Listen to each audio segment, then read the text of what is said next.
Hello, this is Nicole and Alyssa's presentation. Today we're going to be talking about and going into depth about youth and teens in media, whether it's in social media platforms, movies, TV shows, any form of media that teens are represented in, and the different types of representation, the causes, the effects, and overall, just really going into depth with examples as well. Why representation matters. Accurate portrayals help fight stereotypes, create visibility, and support real teen experiences. When teen experiences are shown in media, it helps teens feel like they're not alone in such a lonely and confusing time. That is why it's important for media to have accurate portrayals of teens. The picture to the left is a show called Glee. It is a show about teens in high school, and all shows can be compared or debated if they are accurate representations of of teens. And it's really up to us as teens or youth to be able to decide, like, hey, this is something that we can relate to. And I feel like that also grows a TV's watching numbers, depending on if it's an accurate representation or not. Common media themes about teens. Most themes revolved around a rebellious troublemaker kid, someone who's a drug abuser, jocks, nerds, band kids, mean girls, and these stereotypes create microaggression against teens, often done to each other, which already makes it a confusing time for a teen's life even worse. These portrayals can make teens feel judged, boxed, or invisible if they don't fit a specific label. Over time, this can be confusing for teens who are still figuring out their identities because the media sends a message that popularity, behavior, or worth is tied to stereotypes rather than individuality. Being a teenager is already a very confusing time filled with emotional changes, social pressure, and the need to belong. Teens are learning who they are, where they fit in, and how they want to be seen, all while dealing with expectations from peers, family, and school.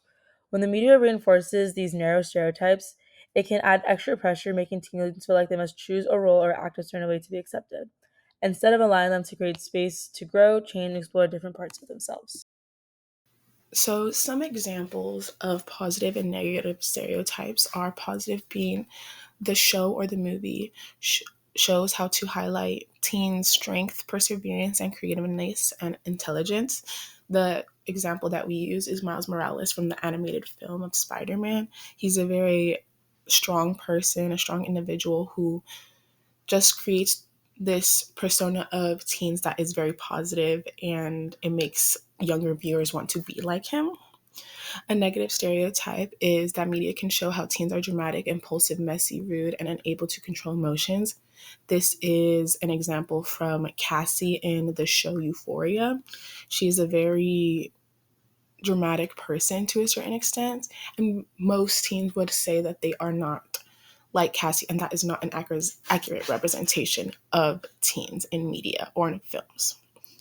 Overall, it is a teen's decision to feel and relate to what best suits their personality and their type of teen experiences. Not every teen is going to have the same experience, but when in media, we can see the different types of experiences. Media industries prioritize youth audiences because young people are highly influential, trend driven, and shape what becomes popular of mainstream culture. Teens and young adults may spend a large amount of time on social media, making them easier to reach through platforms such like TikTok and Instagram, which trends spread quickly. For example, on the photo on the left, we have a photo of Alex Earl, who's a TikTok creator with millions of young followers, who see her as relatable and authentic. When she promotes products like pimple patches, it feels like advice from a friend rather than an ad, which makes youth audiences more likely to trust and buy the product. On the right, we have a photo of pop star Olivia Rodrigo promoting Stanley Cups, which taps into her massive Gen Z fan base. Her influence helps turn everyday items into must have trends because young audiences often use projects to express identity and fit in socially.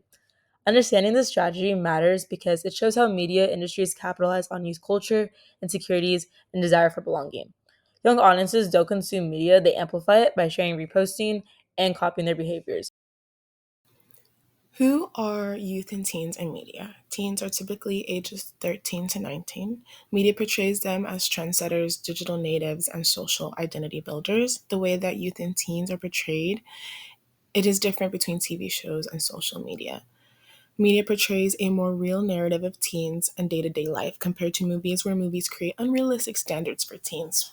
The two examples that we put is a YouTuber that talks about days in my life regarding a full time college student or a full time student and content creator. And the one to the left is from I believe, a 2000s show called The Laguna Hills. And it really does portray about young women and men going to parties and getting drunk and just kind of putting this lie of a life that being a teen is about partying and being rich when it's really not.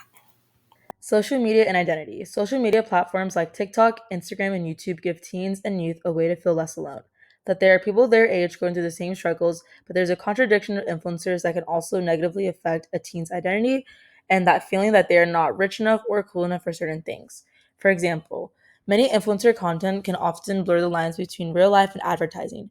Many teens may not realize that they are being marketed to, which can shape their lives around material things and popularity.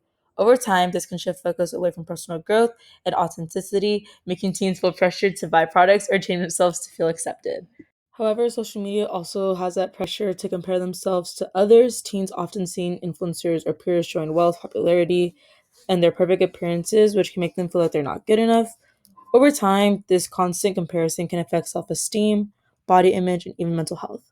Social media can also blur the lines, how genuine self expression, curated, marketed content are making it harder for teens to develop authentic sense of identity. Teen mental health in media. Some media and TV shows or movies may explore or highlight depression, suicide, drug use, and other mental health issues in teens. This highlights the reality of teens having mental health problems and that it can form and come about in different ways. It helps make teens feel as if they're less alone with their mental health problems. So the couple examples that we have put in our slideshow is Never Have I Ever, which it's really about separation of parents, or death of a parent, as well as anxiety, and those are prevalent things in a teen's life. Perks of Being a Wallflower, The Beautiful Boy is about uh, drug abuse, and the last one is 13 Reasons Why. These are all about mental health issues, and they highlight the experiences that teens have when they do have mental health issues.